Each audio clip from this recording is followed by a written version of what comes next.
Hi everybody, I'm Bree the Plant Lady, and today I am out harvesting big amounts of basil so that I can dry it and make holiday gifts later on in December. So let me give you an up-close view of precisely what I'm doing. So it didn't occur to me to make a video until after I started, but you can see I've got some really large basils, and here in particular, these two had totally overcome the path. So I just cut this way back.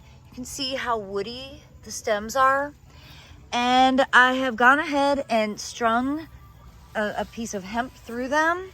So I've got all of the stems attached, and you can see it's a nice huge bundle. And I'm just gonna let this dry in my spare bathroom bathtub, and I'll deal with it probably like the middle of December. And just to show you, nothing fancy, I have it attached to this railing because it's actually pretty heavy. And here it is. What I recommend is putting like a bath mat down, and then be sure to close that, because as it dries, it can make a mess. That helps with cleanup, and you don't really want all that vegetation to go down your drain. And this is a great place for me to do this, a great workspace, because nobody uses the shower. So, you know, it obviously only works if you're not using the bathtub. So here's another really big Amazel basil, and you can see how large a Amazel gets and how woody the stalks are. See all that? But this is not in the way, so I'm not gonna bother doing anything. I'm not gonna cut it at this point. Now you see it's starting to flower, and this really doesn't bloom during the summer, but it starts to flower with short days.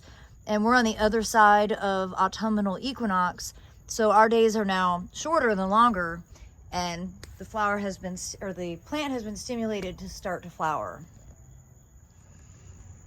Now, one thing about drying basil and other herbs like in a bathroom in your house is that they will smell, and sometimes it's shocking because I'll like forget that I have all that basil in there, and I'll walk in and be like, oh my God, what's going on in here? And then when I open the curtain, I'm like, oh yeah. So just give you a warning on that. And again, that's not gonna be a solution if your spare bathroom, specifically the shower and bathtub, are being used. But if you happen to have that space, I have found that it is a good spot to be able to dry herbs at this season. So I do hope you'll continue to tune in, because I'll certainly show you the process that I do for making homegrown dried herb containers to be able to pass out at the holidays. And as always, I appreciate you watching. Happy gardening, everybody.